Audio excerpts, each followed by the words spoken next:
I thought I can stop doing new launch videos or reviews for 2025 because you see my studio also semi-shut down already. But when I visited this particular show flare, I knew I had to do one last one. So before we call it a day for the year in terms of doing new launch review, we go to River Valley to cover what I think is the best so far it has to offer at this point of time, and that is Zyon with the Y Grand.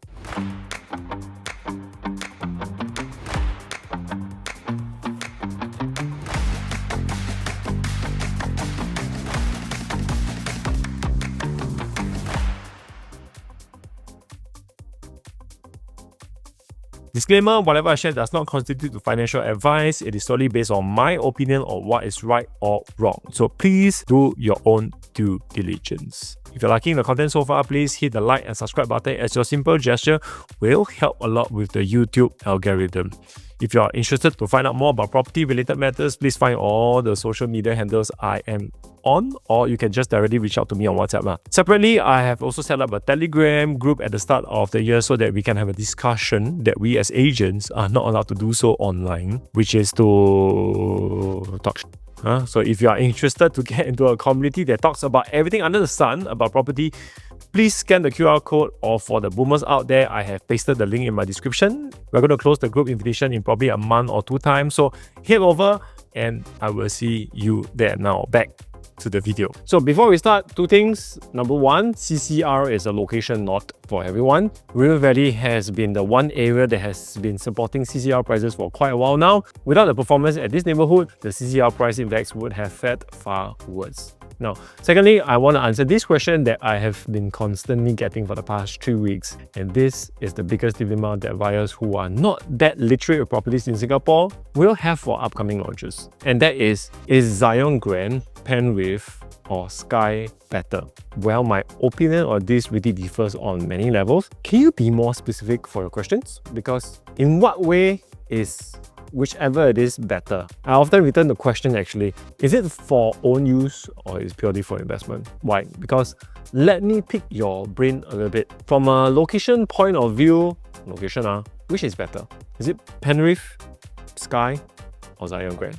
I think if you do a silver poll, majority will favor Sky anytime over Penrith for its location. Heck, even I also prefer Sky location anytime. I think it's not wrong. Heart of Holland Village, MRT, malls, amenities versus merchant estate of Queenstown that is also near MRT. So from location point of view, Holland Village wins. But from a demand point of view, is Sky or Penrith better?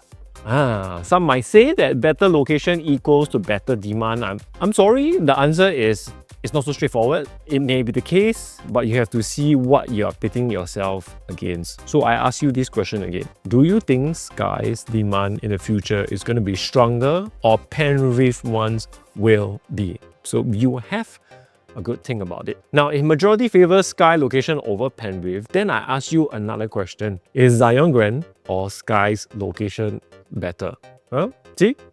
Quite confusing again, right? Or at least it made you think for a couple of seconds lah. Fine, some will say Holland Village is better, some will say River Valley is better, but historically and geographically speaking, River Valley is in a far more superior location, especially like the plot at Zyon Grand. Why? Because Zyon is beside a big mall, hawker center, sheltered to MRT, short drive to city. I think most will prefer Zyon Grand's convenience over Sky. I mean, I'm not saying all, but I meant most. Hence, can I say Zyon Grand's location is better than Sky, which is also better than Penrith? And Penrith location is meant to be like probably the least desirable. Sounds about right, right? Ultimately, me asking you this question will clearly help you put your emotions aside as much as possible so that you know what you are really getting into. If it's for own use, Sky and Zyon Grand location might probably appeal to most people. If it's for pure investment, actually the two might still work well, but my money is on Penrith to slightly outperform them if you don't overpay. How about that? No how long, just decide what's the purpose of such chase. Alright, done. Today, I will use the QPE Framework to guide us slightly on why I think Zyon Grand stands tall above all competition, literally and figuratively so far. Some context, the plot has a SA component that developers must build an integrated development that also comes with a service apartment. CDL got it at 1202 per square foot per plot ratio, slightly cheaper for the mentioned reason of the service apartments. Now, break even is approximately 2091 per square foot. Add another 8% for harmonized, it should be about 2258 per square foot. Here plus another 20% profit margin, it's about 2700 per square foot. Now, if I use most post-harmonized launch this year, they usually sit at an average price of this 20% profit margin. Now, given this site, it's a bit more unique because it's not a pure residential. I believe we should conservatively put a higher number. Now, 30% profit margin will be about 2935 per square foot. So what numbers are fair in my opinion to second guess the average per square foot? Now, Promenade Peak average per square foot was about 2,900. Their break even is around 2229 PSF. Now that represents close to about 30% profit margin. 8% probably for harmonized, 22% in profit margin. Now, River Green margin was at 38%. So if you have 8% for harmonized, 30% profit margin. Hence, I think an average of 2,900 per square foot, which is 30% profit margin average, might be pretty fair for Zyon Grand. So QPE, first circle, quality. First point, land size, facilities and facade. I want to first talk a little bit about CDL. Now let me make it clear, this is my opinion and doesn't represent the opinions of PropNext. So CDL is one of the largest developers in Singapore. In recent years, you can say some developers are catching up in terms of desirability or design flair, but CDL still is a legacy developer that is very similar to the likes of like UL. Now when you buy their property, you are buying into their reputation, you are buying into their track record. Yes, their designs might be less innovative as compared to the likes of like MCL Land or Guaco Land. You're still getting a pretty reliable product lah. And that shows here at Zyon Grand. Plot is 163,000 square feet, 706 units. In contrast, both Promenade Peak and River Green is about 100k land size thereabout. So you have more stuff here at Zyon Grand: tennis court, function rooms, gyms, sky terraces spread across like different levels, the usual. So I don't spend too much time going through this because I will leave that to other agents to go through with you. I just point out certain extra points that stands out for me, and that's about it. And to me, this looks like one of the projects at Lonely Hill, which is new Futura, with the curvy designs that makes it look very modern looking. Now, at around the B1 area of the development, where the supermarket, restaurants, and early childhood development centers are located, leads to one of the station exits at Havelock MRT. So all in all, although I think the location of Zyon Grand is better connected via foot and car to most amenities, I think the outlook and all marginally ages out its competition so far. Not by a lot, because they look all the same, but just about better for me now. Now, point number 2, layout and probable price. And before I start, I think one of the main reasons why Zyon Grand stands out better for me against the rest is because of the better layouts overall. Layouts to me, for those of you who know me very long, knows that I always say this one thing. Layouts to me is like the soul of a property. You take that away, then you're in trouble. And to set the parameters right, I should pit ourselves against Promenade Peak, River Green, and Well Hill residences. So smallest 1+ study, I don't really give a shit, so move on. Then it's the 2-bedroom compact, 2-bed, 1-bath, dumbbell layout, 538 square feet. Now the only thing here is there's no balcony. Otherwise, I think the common bedroom 9 square meter is quite nice. Master bedroom 11 square meter, good. Width of 2.7 is a little bit smaller than usual, but I mean it's 538 square feet. What do you really expect, right? So overall, it's pretty typical of a dumbbell layout. Now if you multiply 2900 per square foot by 538 square feet, it brings it closer to $1.55 million. Again, 2,900 per square foot. I repeat, it's not my starting from price, and it's also not my high floor pricing. It's my average, which means that on the lower floors, you might be able to get a lower price. Obviously, this is probably a price for a mid-floor 20 to 30 story kind of, hopefully. Now, Promenade Peak got no 2-bed, 1-bath. River Green sold theirs at between $1.47 million to as high as $1.82 million. Now, Well Hill transacts currently at $1.65 to $1.8 million. So if you buy a mid-floor at $1.55 $3.5 million. Okay then, imagine if the price is lower, then even better lor. So Zyon Grand for this unit in particular, potentially lead so far lah. Now next up, 2 bed 2 bath, 646 square feet, conventional layout. I don't like it because to me conventional layout means you must factor in more space in the walkway outside the bedrooms. This is good for some who prefers a bit more privacy, but not so good for those who want full efficiency of a layout. 9 square meter bedrooms, good. 12 square meter master. Sounds big, but actually the additional space goes probably to the walkway coming to the master lah. Otherwise, it's another like 11 square meter in actual space. Master bathroom got toilet, so it's not too bad also. So if I multiply 2,900 per square foot by 646 is $1.873 million. Now, River Green did between $1.68 to $2.11 million, means it's averaging at about 1.85. Promenade Peak starts from 1.78 all the way to $2.065 million and averaging at about 1.9. Well here selling between 1.9 to $2.1 million. So for the 2 bed 2 bath at $1.87 million, then the price is a bit normal. Layout also normal, so no big deal.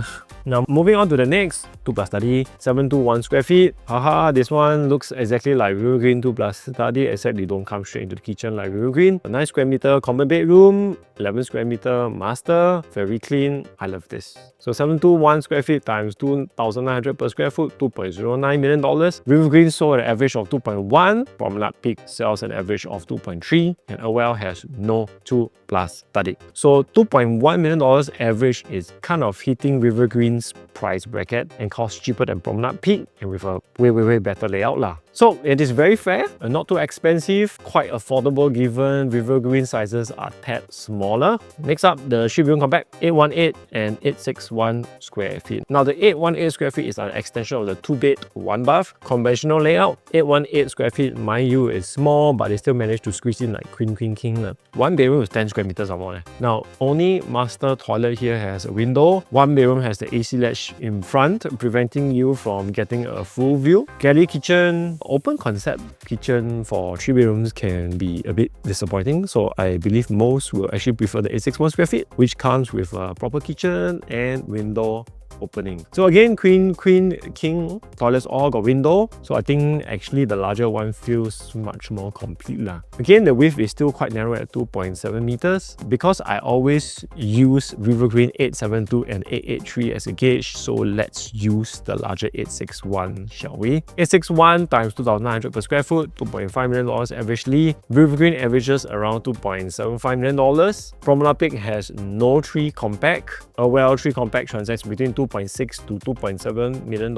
So at $2.5 million for Zyon Grand, okay, if lower floors, they happy start from 2,750 per square foot thereabout, then you might see $2.35 million potentially lah. I hope, fingers crossed. Now that is very attractive because that is much closer to the 2 plus study pricing at Promenade Peak than most of the other 3. So for those who really want an entry-level 3-bedroom, I will watch out for this very closely. Next up, the larger 3-bedroom, the 1055 square feet. Now, personally, this is the best kind of layout, man. Landscape, queen, king, with a master that is close to 15 square meters. Good. Now, living room width is slightly shorter than 5 meters, but still good enough. Separate dining from the landscape part of the living room space. Solid, because usually landscape must visualize squeezing in the dining together, but this is like EOK, a separate dining altogether. Comes with a bomb shelter, maid's toilet, opening at the kitchen area. All toilets got window, although one small little flaw is that you get the pillar close to the window of the balcony. I know it's meant to kind of like allow you to separate the study from the living room space, but if I have to nitpick, only this doesn't make sense lah.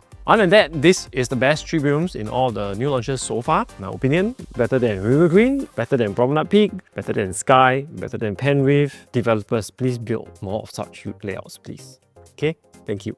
So what's the damage? 1055 square feet multiplied by 2,900 per square foot, $3.06 million. Promenade Peak sells theirs at an average of 3.1 with a weird layout. River Green ones cannot compare. Awell one, it's nice, but nobody has transacted in recent times because 4 years ago they sold theirs, or rather they bought theirs at an average of $3.3 million for the 1270 square feet. So $3.05 or $3.06 million for this 1055 square feet layout, anytime, man. then this, in my opinion, will have the best resale value in the future if I were to choose one as a buyer. Which brings us to the 4 bedrooms, the 1 unit type that buyers probably won't come online YouTube to seek validation. Because as Zyon Grand, they kind of have like a normal McSpicy and McSpicy double or McSpicy double upsize. Why 1421 square feet, 1518 square feet, 1615 square feet, they're all more or less the same. They actually look effectively the same. Kitchen area maybe a little bit different, slightly a little bit larger, but essentially the width are all the same. 1421 square feet is located up to level 42. The 1615 square feet is above level 44 and comes with an additional study. The 1518 square feet show flat units also all the way up to level 42. So anything above level 44 on the 1518 stack sits the 5 bedroom. And because I don't want to go through every single one of it, all I can say is they are all very, very neat landscape layout. Now, 1 bedroom at one corner closer to the living room and another 3 at one corner. All comes in with their own walk-in wardrobe. I have no complaints for this, and I personally think it's a much safer and neater option as compared to Promenade Peak, unfortunately. But perhaps the only downside is that the rooms are still 9 square meters. Promenade Peak one is slightly more than 9, if I can recall it's like 9.4, 9.5, 9.6. I personally feel that if you are building only 4 bedrooms in the CCR region, just give 10 square meters lah, please. Please. Next up, 1518 square feet. The middle size times 2,900 per square foot brings you to $4.5 million. Promenade Peak does theirs between 4.6 all the way to 5.5. Of course, at this level, it's really pointless to really compare in this manner, and this is not fair for me to put 2,900 per square foot because the higher than 44 floor units will likely trade above 3,000 per square foot. Again, I shall not comment much on this because again, people buying this kind of properties can't care less of what we talk about. Which brings me to the largest 5 bedroom, 1819 square feet, which looks again like the 4 bedroom but with just an additional bedroom. Now, the balcony is 8.2 meters wide. I mean, hello, it's so big balcony, you know. It stretches all the way to bedroom 5. Actually, come to think about it, actually you can just take some balcony space out and like give the space to the bedrooms to make it like 10 square meters, right? Sad lah. Because why is so big balcony? Anyway, this pricing, don't need to analyze because, as I mentioned, the people don't come online to check out reviews like this lah. So, the layouts are generally quite nice. Pricing also quite okay. Some units are not that good, but in general, the layouts like the 3+ study or the 4 bedrooms are very, very good. And I believe that when it hits the resale market in the future, it should have pretty decent resale value. The 2+ study also is quite efficient. Moving on to point number 3, location, MRT, and amenities. I mean, look, come on, this is right on top of everything. MRT, commercial floor plates, although it's a bit on a smaller scale. If you don't drive, you're a short walk to Great World City Shopping Mall, Zyon Food Center. Now, if you drive, congratulations, you are close to almost everywhere. 5 minutes down towards southeast and you hit the CBD area already. 5 minutes up north, you hit Orchard. That's why I feel Zyon Grand location is better than Sky, better than Penbrief, better than most, and it's quite hard to disagree. Point number 4, views. Now, the plus point CDL did better than most is they try to really do it a north-south facing and point all units away from the east-west facing. Good lah. Recent times, all the good facing ones like in Springleaf, Sky, even Faber Residences, they are all like the premium facings all facing the west. Unblocked views, but when it hits the resale market, a lot of people might actually hit the afternoon sun. And similar to Promenade Peak, once you cross level 40, you more or less clear the entire properties surrounding you. Unless you are the north facing, then you're just like looking into Promenade Peak in your face. Now, block 5, north facing, still not too bad though, because you will be overlooking the Kim Seng Road, which see far towards the other parts of Orchard and whatnot ever. So I believe the premium facing would be the southern ones, especially the higher floors where you'll probably get some like sea facing and city facing. Ultimately, for point 1 of quality and price, I think there's still a lot of question marks on what CDL will launch Zyon Grand at. My prediction of a 2,900 per square foot average seems fair given the land cost and whatnot ever. The only unknown is that this still has the service apartment and commercial component. How that influences the margins is anyone's guess. Based on my experience with CDL projects, they are really one of the developers that typically give chance lah. So I really won't be surprised to see prices really starting from like 27xx per square foot because they want to capture some attention or demand away or bring away some demand from 10 Wave and Sky. They also don't have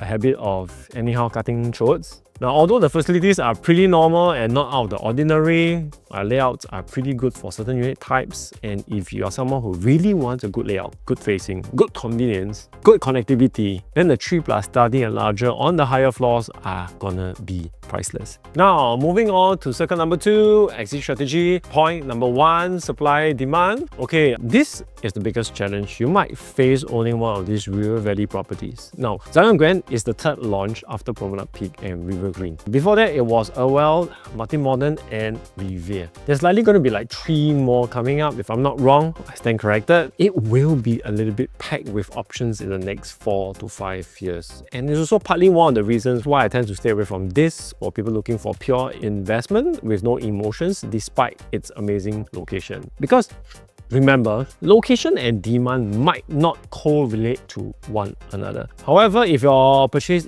involves a bit of emotions, then Zyon Grand can definitely be part of consideration given you have almost everything that you might need here. Point number 2, transformation. River Valley don't need transformation, it just needs rejuvenation. And all these GRS in recent times is meant to rejuvenate the neighborhood with urbanization. Point number 3, schools. And thankfully, we still have River Valley Primary School. Better than nothing, so Zyon Grand really has almost everything including schools because River Valley Primary School is not too bad. Point number 4, target audience. OCR and RCR condo upgraders looking for a better product like Zyon Grand. Now, do I expect HDB upgraders to actively seek out Zyon Grand? I don't think so. Not so much because I feel sometimes River Valley has this bit of like intimidation. Like a lot of locals will feel that it is like out of reach and the lifestyle is a bit too atas. I mean, that's my experience suggesting to people who are in the OCR considering moving to the area. Even if there's HDB upgraders, it has to come from like the non-mass market areas like Bidadari, Queenstown, Clementi or Bishan sort of caliber. Smaller units will almost definitely appeal to dings who also probably not drive because at Zyon Grand, no kids, drive for what?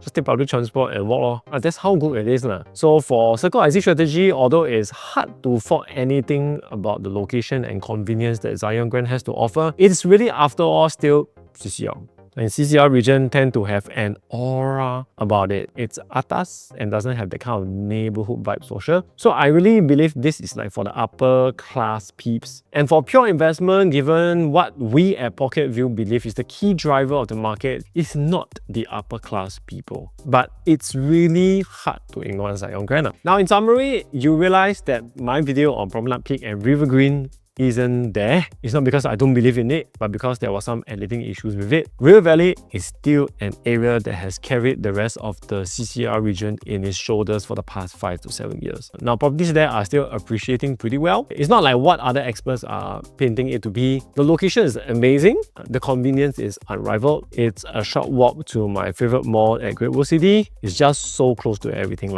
Some more, your MRT is at doorstep.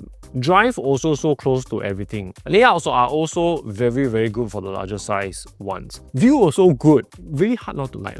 However, if it's for pure investment, this doesn't cut out for me. Now, the intended crowd is not synced with what I believe is the key driver of the market, and that is HDB upgraders. But again, I've mentioned this many times throughout this video. If you're someone who invests in something that you like or have a preference, meaning you invest with half a mind planning to live in it, this is probably the best you can find so far this year in terms of the overall package. CCR peeps buys with emotion. The authentic ones are, of course. People may question, oh, I'm not sure how the service department will affect the development. Honestly, this is not the high-end luxury caliber sort of properties where they might have an issue with this sort of setup. Also, a lot of people are gonna be like, why are you gonna buy CCR properties? All them tree, all lose money, just buy some OCR properties. Come on, this is not how it works. A property like Zyon Grand will see people buying with preference.